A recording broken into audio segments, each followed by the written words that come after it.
Last video में हमने सीखा था कि फोरियर कोएफिशिएंट्स को डिटरमिन कैसे करते हैं, उनकी वैल्यू कैसे फाइंड आउट करते हैं।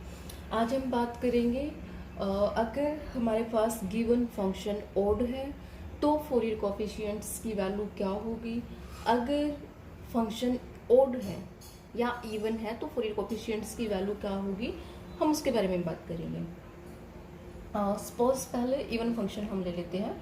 f(x) is a even function. Okay, this is even function. अगर इवन फंक्शन है तो वहाँ पे फोरियर कोएफिशिएंट्स क्या होंगे। ए नॉट की वैल्यू फाइंड आउट करते हैं। ए नॉट की वैल्यू क्या थी, 1/2 pi minus pi to plus pi. Okay, f(x) dx, ये किसकी वैल्यू थी, ए नॉट की वैल्यू थी हमारे पास। अब फंक्शन f(x) डिफाइंड है कि वो इवन है। f(x) is a even function और ये f(x) इवन फंक्शन है। इवन फंक्शन की एक प्रॉपर्टी होती है, अगर ये फंक्शन इवन है तो ऑफकोर्स और कोई फंक्शन तो है नहीं, तो ये टोटल इंटीग्रल हमारा क्या है, इवन है। इसमें क्या हो जाएगा, twice of this integral, sorry limits हो जाएंगी हमारी 0 to पाई f(x) dx। अगर f(x) even function, this is the property of even function. अगर इवन फंक्शन है तो उसको, और लिमिट्स हमारी -पाई टू प्लस पाई है, -पाई टू प्लस पाई या -x2 प्लस x अगर लिमिट है, -x2 प्लस x अगर लिमिट है और फंक्शन हमारे पास इवन है, तो उस केस में हम इंटीग्रेशन को कैसे लिख सकते हैं, twice of this integration. Okay, 2 से मल्टीप्लाई करेंगे और लिमिट्स हमारी कहाँ से कहाँ तक हो जाएगी, 0 to पाई हो जाएगी। अब आगे हम इसको सोल्व कर सकते हैं। ओके, अब अगर हमारे पास फंक्शन इवन है तो उस केस में ए नॉट की वैल्यू हमारे पास ये हो जाएगी 1/पाई, 0 to पाई लिमिट्स हैं, f(x) dx। अब बात करते हैं an की। an क्या था, an is the coefficient of cos nx। Value क्या थी, one by pi minus pi to plus pi f(x) cos nx dx। ये an की वैल्यू थी। फंक्शन आपके पास डिफाइंड है, इवन फंक्शन है, और ये हमें पता ही है cos x इवन फंक्शन है, साइन ऑड फंक्शन है, sine theta is the odd function and cos theta is the even function. This is also a even function. Okay, this is also N even function. Even function है, ये भी even function है, means total जो function है इन दोनों का, दोनों even functions का जो प्रोडक्ट है वो भी एक इवन फंक्शन ही होगा, means this function is even function. Okay, तो इन दिस केस अगेन वही इवन फंक्शन की प्रॉपर्टी, कैसे लिखेंगे इसको, ट्वाइस ऑफ दिस। ओके, 2 से मल्टीप्लाई करेंगे और लिमिट्स कहाँ से कहाँ तक हो जाएंगी, 0 to pi f(x) cos nx dx। अगर फंक्शन इवन है तो उस केस में an की वैल्यू हमारे पास ये हो जाएगी, हम इसको ऐसे लिख सकते हैं। ओके, नेक्स्ट हम बात करते हैं bn की।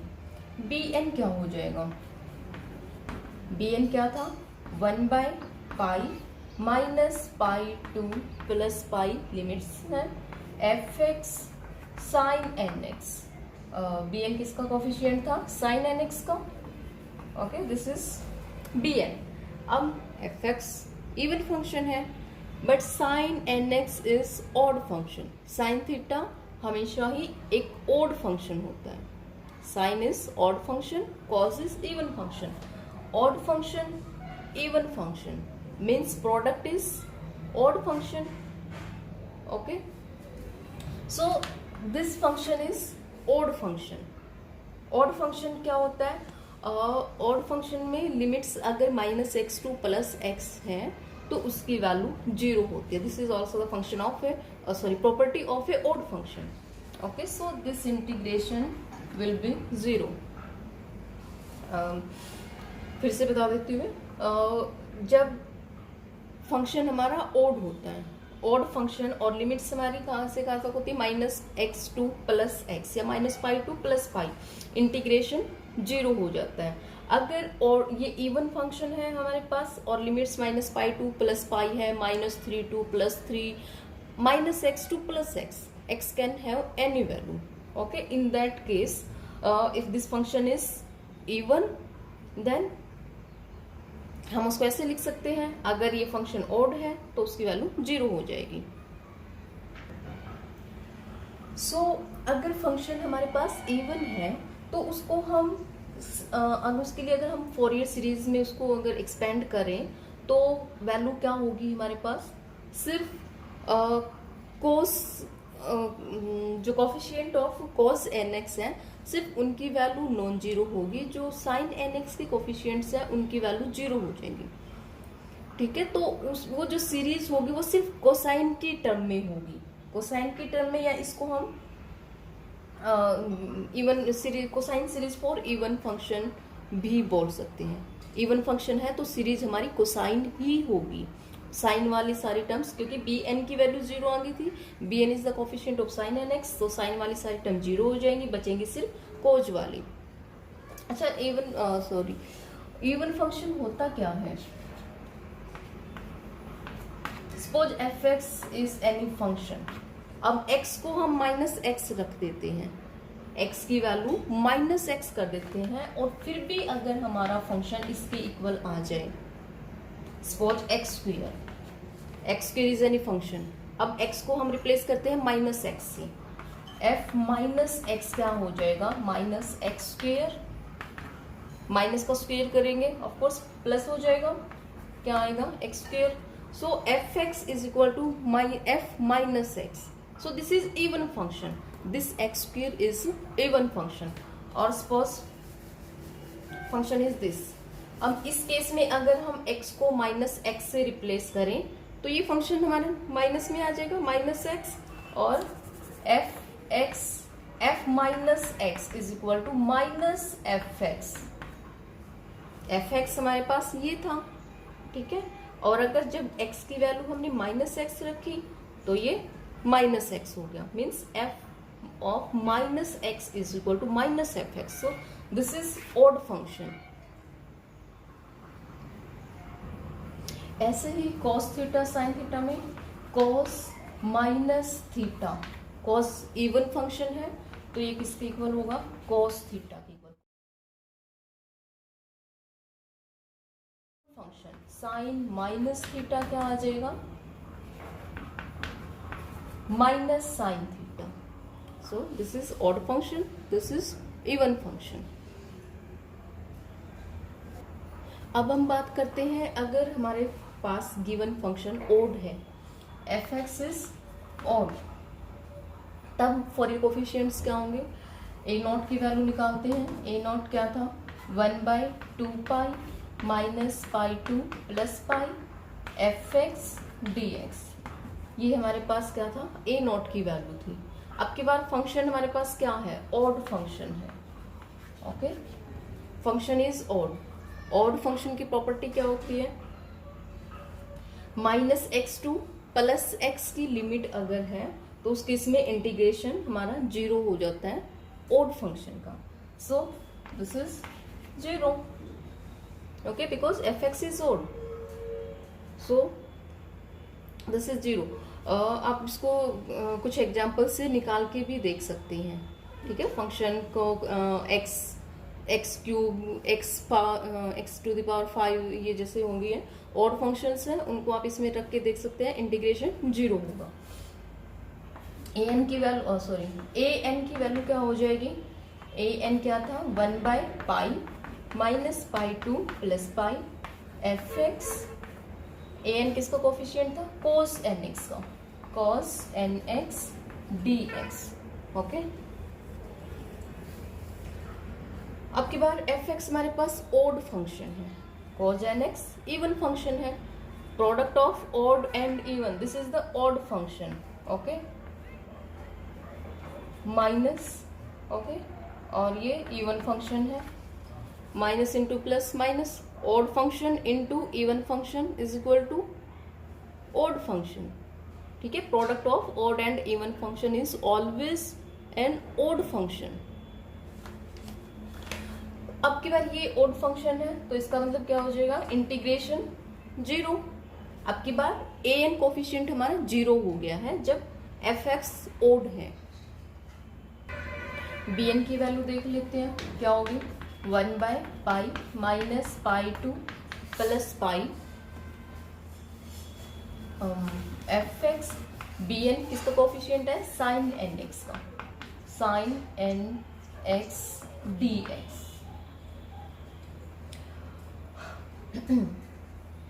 एफ एक्स ऑड फंक्शन है, sine N X is also an odd function. Odd function into odd function is equal to even function. Odd into odd is always an even function. So इस integration को हम कैसे लिख सकते हैं, even function की क्या प्रॉपर्टी है, इसको हम ट्वाइस कर सकते हैं 2/पाई एंड लिमिट क्या हो जाएगी 0 to pi function F X sine N X D X. So B N की वैल्यू हमारे पास ये हो जाएगी. इस केस में अगर फंक्शन हमारे पास ओड है तो जो कोस के जो कोफिशिएंट है, कोसाइन के जो कोफिशिएंट्स हैं, उन सब की वैल्यू 0 हो जाएगी. सिर्फ हमारे पास कौन सी टर्म्स बचेंगी, साइन वाली टर्म्स बचेंगी. सो हम इसको बोल सकते हैं sine series for the odd function. This is the sine series for the odd function. Odd function के लिए हमारी सीरीज हमेशा ही साइन सीरीज होगी. इवन फंक्शन के लिए सीरीज कोसाइन सीरीज होगी. ओके. सो अगर हमें फोरियर सीरीज लिखनी है ऑड फंक्शन के लिए, पहले हम ऑड फंक्शन के लिए लिख रहे हैं एफ एक्स ऑड फंक्शन था आपके बार हमारे पास. तो फोरियर सीरीज कैसे लिखी जाएगी, एफ एक्स को फोरियर सीरीज की टर्म में कैसे एक्सपेंड करेंगे. ए नॉट की वैल्यू भी 0 थी इस केस में. अगर फंक्शन हमारे पास ऑड है तो उस केस में ए एन कोफिशिएंट 0, कोसाइन के जितने भी कोफिशिएंट है A naught A one A two A three up to A N, जितने भी कोफिशिएंट्स है कोसाइन के सबके सब 0. सो इस केस में फोरियर सीरीज में सिर्फ कौन सी टर्म्स बचेंगी, N is equal to 1 to infinity. Sine वाली टर्म्स बचेंगी सिर्फ बी एन, साइन का कोफिशिएंट क्या था B N, sine N x.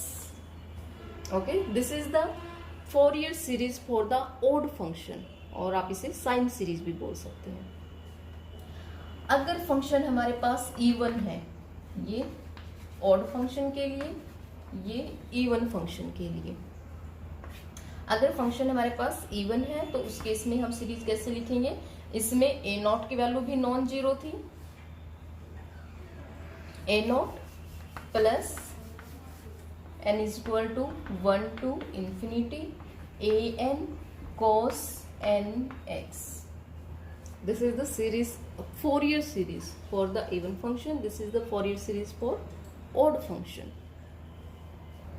So अगर आपको पता है कि गिवन फंक्शन, आपको जो फंक्शन गिवन है और जिसे आपको फोरियर सीरीज में एक्सपेंड करना है, आपको अगर पता है कि वो ओड है या इवन है, तो आपको उसमें सारे कोफिशिएंट्स की वैल्यू निकाल के देखने की जरूरत नहीं है. अगर आपके पास सिर्फ अगर ओड फंक्शन है तो सिर्फ आप ये इसके बी एन की वैल्यू आप निकाल लीजिए. आपको पता है उस केस में ए एन की वैल्यू 0 होगी. फंक्शन अगर ऑड है तो उस केस में सिर्फ बी एन की वैल्यू निकालिए और इनको पुट कर दीजिए, B one B two B three, उसके साथ साइन एन एक्स, एन की वैल्यू आप पुट कर दीजिए. ये आपकी फोरियर सीरीज हो जाएगी फॉर द ऑड फंक्शन. अगर आपके पास इवन फंक्शन है तो उस केस में आपको बी एन की वैल्यू निकालने की जरूरत नहीं है. ऑफकोर्स उसकी वैल्यू 0 ही होगी. ओके, आपको पता है फंक्शन आपके पास इवन है तो आप सिर्फ ए एन की वैल्यू निकालिए, ए नॉट की वैल्यू निकालिए, ए एन की वैल्यू निकालिए और उसको एक्सपेंड कर दीजिए.